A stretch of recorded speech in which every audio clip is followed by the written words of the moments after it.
Hey you. Hey you. Over here. No, look down. More down. On top of the mushroom. There we go. Do you see me now? Don't look so shocked. Is it your first time seeing a fairy? Oh dear, you're so sheltered. Didn't your witch doctor teach you anything? Well, I guess giants don't really interact with fairies as much as they used to. Part of that is my fault. Haven't played a good prank on you guys in decades. I mean, my previous ones got me banned from the giant world for about the same time, though.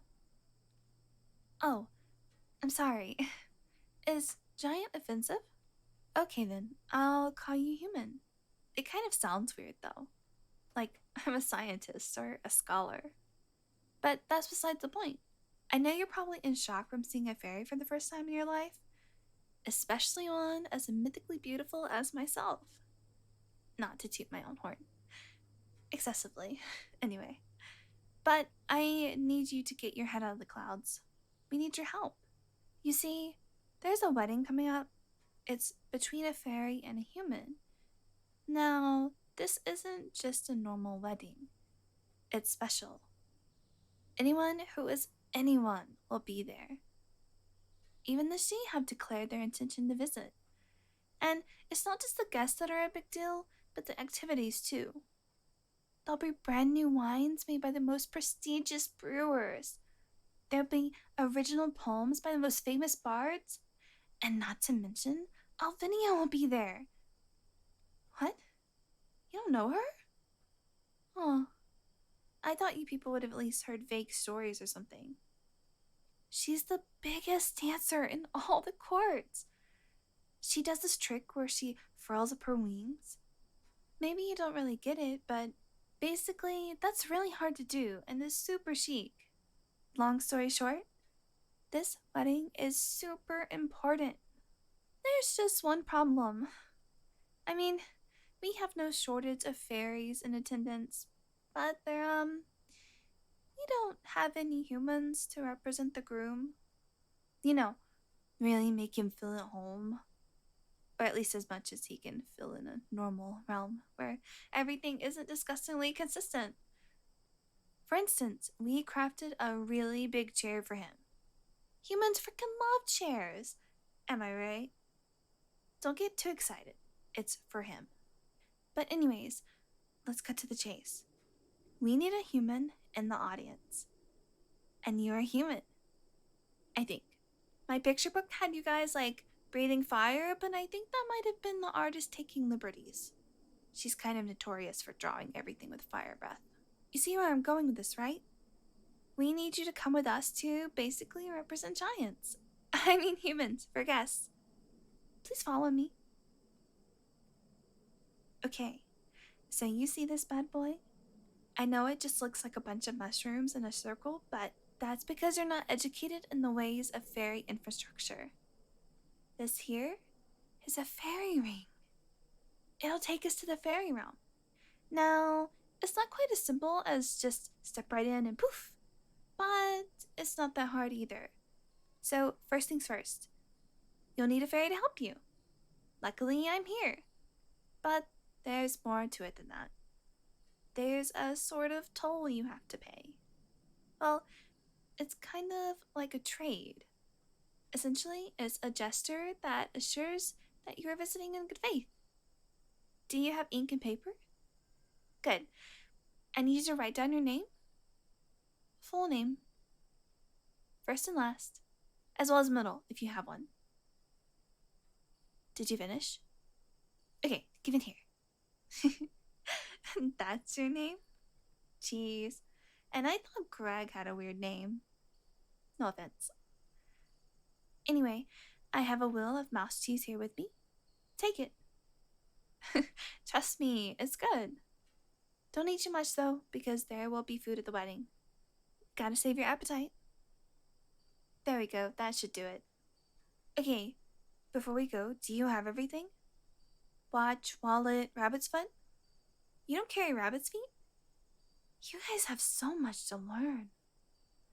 Alright, All hands inside the circle at all times. We don't want a repeat of what happened to Greg. Stupid Greg. Always knew he wasn't right. And away we go!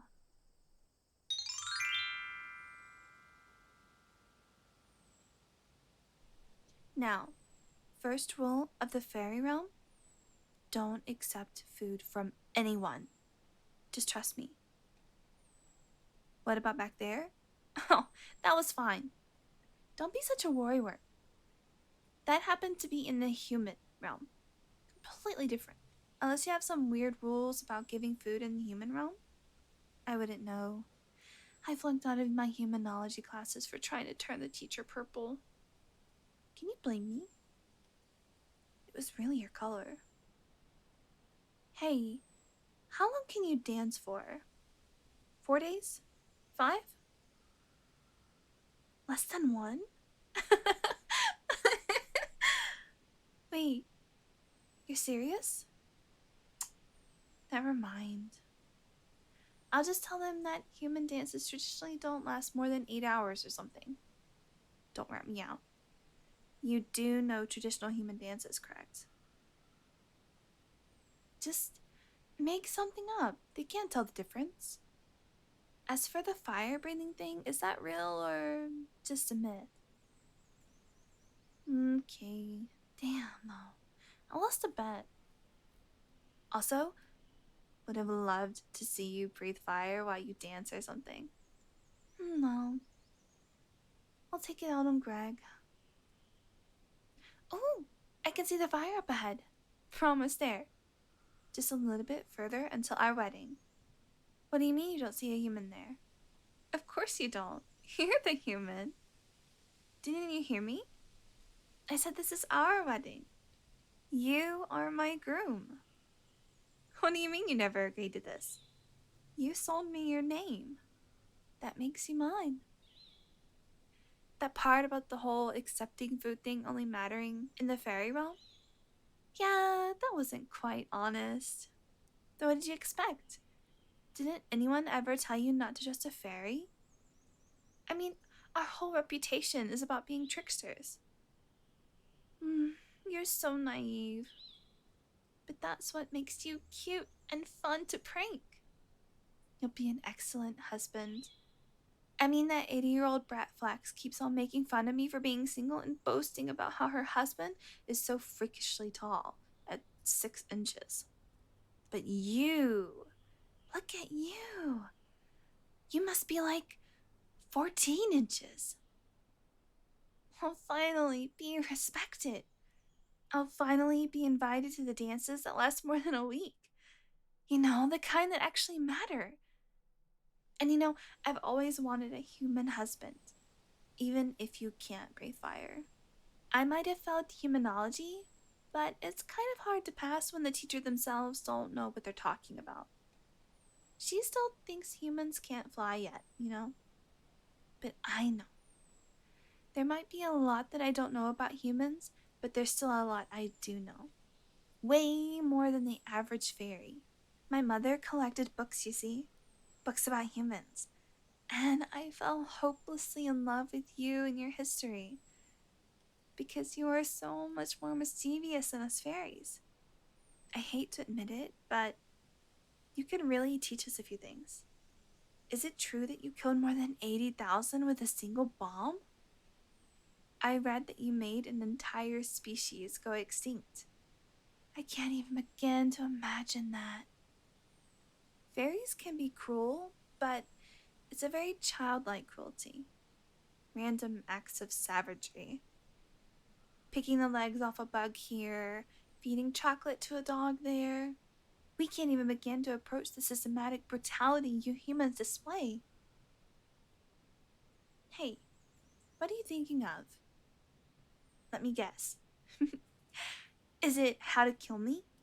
Or how to make a weapon to do so? You humans are always thinking about things like that. You can turn anything into a weapon. I heard you even make bombs out of fertilizer. But you see, fairies are immortal. You can't kill us. That's what makes us so callous. It's hard to cherish life when yours isn't very fragile. But you humans, you beat us at that even though you're mortal. It gives me tingles just thinking about it. Are you gonna run? Thinking about going home? You can't. You don't have a name. You sold it, remember? The fairy ring won't even recognize you as an entity.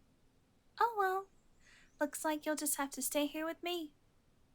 We have much to discuss. There's so much in my books that I just can't believe, no matter how much I really want to. You absolutely must verify every last detail for me. Say, how tall are you? Holy shit,